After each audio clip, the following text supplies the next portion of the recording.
Unexplained phenomena is a staple in human culture. Strange goings-on, paranormal in nature, are prominent in our lives in one form or another. You may not think about them all that often, but there's always a piece in the news or a crazy story from a friend or passerby that makes you recall such strangeness. No matter how many times you forget about the subject, there will always be a moment that drags the notion back to the surface of your memory. For several years, I had forgotten all about the monster living in my mom's pantry. I had forgotten all about it, that is, until now. I was 10 years old when I first became aware of the monster's presence. It was a normal evening at home. My mother and I awaited my father's arrival, and I helped her out with the dinner preparations. I look back on these memories fondly. I loved cooking with my mom and was overjoyed whenever my father came home from work. I had what some would consider a picture-perfect childhood, save for one peculiarity. The thing that resided in the pantry would audibly reveal itself that very night. While cutting up vegetables for my mom's famous beef barley soup, I heard a scratching at the pantry door. Startled, I jumped, nearly cutting off one of my own fingers in the process. My mom looked over at the pantry, then to me with a concerned smile. I looked to her for answers, utterly baffled by the noise. "There it goes again, scratching at the pantry door." "What is it, Mom?" I asked. "I'm not too sure, sweetie, but it's been here since we moved in. Sometimes it scratches at the door, other times it'll knock food off the pantry shelves. Some nights it doesn't make any sound at all." There was no comfort derived from her explanation. I was still frightened, and my mother noticed this. "It's nothing to be scared of, honey." "Is it something bad?" I asked. "No, of course not." Just then, the scratching recommenced. I jumped a second time. My mother walked over to the pantry door. "Here, look." She opened it up as the scratching continued. Once the door was completely ajar, the sound ceased. "See, sweetie, there's nothing to be worried about." Despite my mother's comforting words, my 10-year-old heart couldn't help but race with fear. In the coming years, I continued to help her cook, but I never once set foot back in that pantry, convinced that the thing living in there was a monster out to get me. This fear was kept alive by the scratching that would interrupt otherwise happy moments. I ignored it the best I could, but sometimes I would have to leave the kitchen. Eventually, the sound stopped altogether. It's now been many years since then, and both my parents have passed away. In their wills, I was left everything, including my childhood home. It took me a while to come to terms with their deaths and to move back in, but I eventually accepted the situation and embraced the living space where I grew up. It was the little memories sprinkled throughout the house that helped me cope. Sometimes I would walk into the living room and see my dad sitting in his chair smoking a cigar and watching his favorite sitcom. At other points, I would see my mother in the kitchen making us dinner. These corporeal fragments of a time long since past kept me going. After a while, the house felt like home again. Until one day. I had just arrived home from work when it happened. I sat down on my dad's favorite chair and flipped on the TV to unwind. Something crossed my mind. Minus the tobacco, I had actually become my father. This thought put a bit of a smile on my face as I reclined in the chair to relax. Relaxation never came, though, as an all too familiar scratching sound emanated from the nearby pantry. My smile quickly vanished. I jumped up and ran to the kitchen to investigate. The scratching continued and increased in volume. I stared at the door, hoping an answer would jump out at me, but also hoping whatever was inside wouldn't do the same. Without many options at my disposal, I was forced to open it. Much to my anticipation, the noise ceased, and I found nothing behind the door but some empty shelves and an old broom. This was the same thing that happened when my mother opened the door many years ago. I was no longer a frightened child, but the sound's return was still unnerving, at least it was at first. After a while, it became nothing more than a bothersome fixture in my otherwise normal days. Whenever I came home from work, woke up in the middle of the night, or sat down to watch television, that terrible scratching would invade my ear space, not stopping until I opened that dang pantry door. This routine continued for over a year. One night, however, everything changed. I had just gotten home from a long day of work and flung myself into the comfort of my bed sheets. I wanted more than anything to drift off into a peaceful slumber, hoping the day's troubles would melt away in the form of happy dreams and restful sleep. Unfortunately for me, the moment my head hit the pillow, the scratching started up once more. I groaned in anger, not wanting to leave my bed for anything, much less that dang noise. Because of this, I made the mistake of not getting up right away. I hit my internal snooze button and allowed myself to drift off for a few moments. When I came to, something was amiss. I had noticed it at first, but the unsettled noise made way for a startling revelation. The scratching had stopped. How strange, it's never stopped on its own before. Perplexed, I jumped out of bed and ventured downstairs to investigate. What I saw upon entering the kitchen alarmed me. The pantry door was wide open.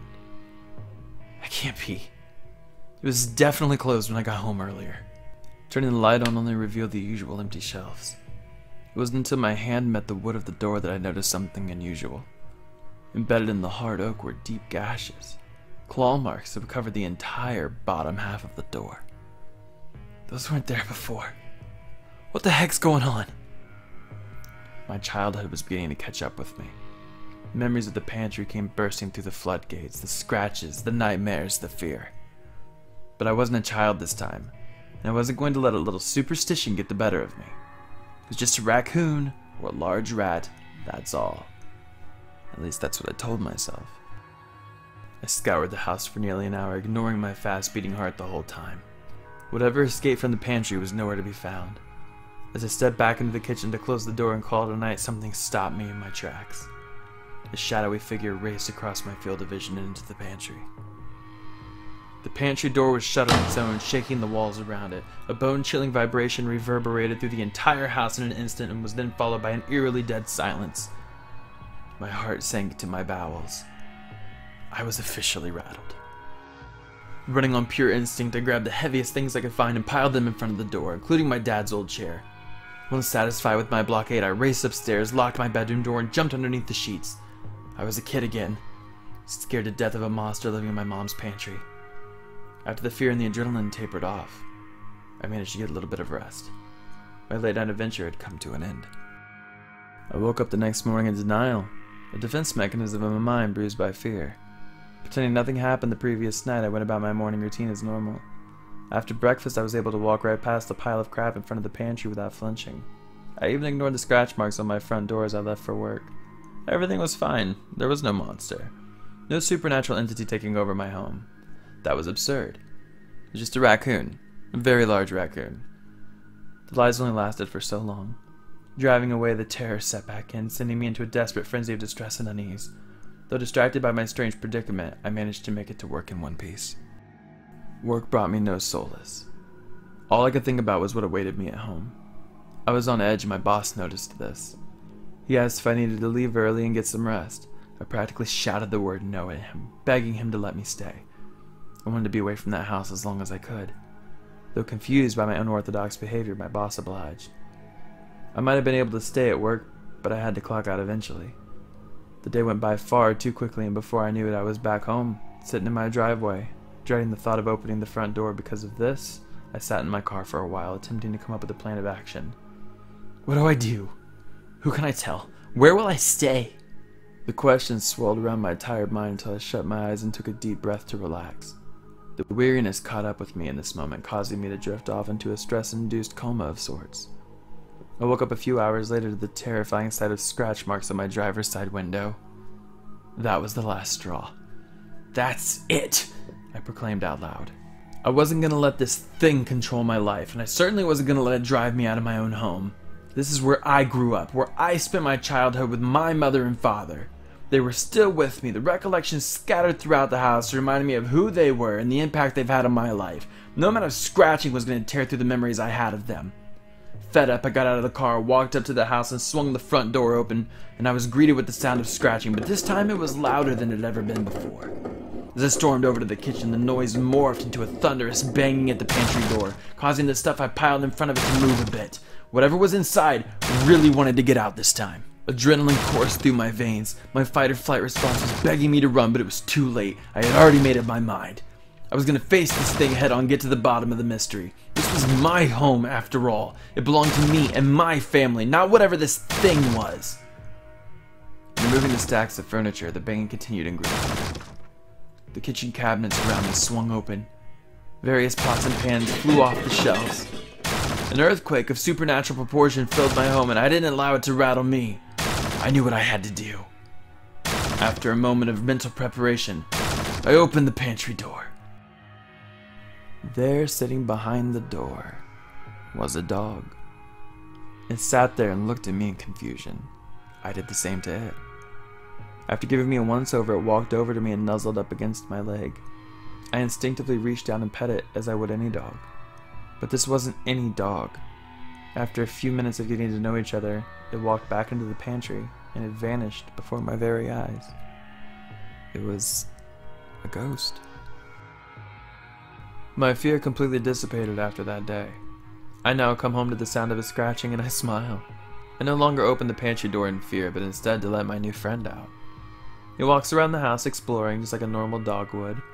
He even sits down and watches TV with me from time to time. He's a bit shy though, vanishing whenever I have company over. Still, he is a good dog. A very good dog. I assume he belonged to one of the many owners of the house, seeing as it had been built long before my parents moved in. I guess he just couldn't let the place go. Neither could I. A few weeks of bonding later and I realized that I didn't have anything to call him by. I walked over to the little guy and pet him on the back of his neck. That was his favorite spot. I thought about it for a moment and then came up with the perfect name. I'm gonna call you Monster.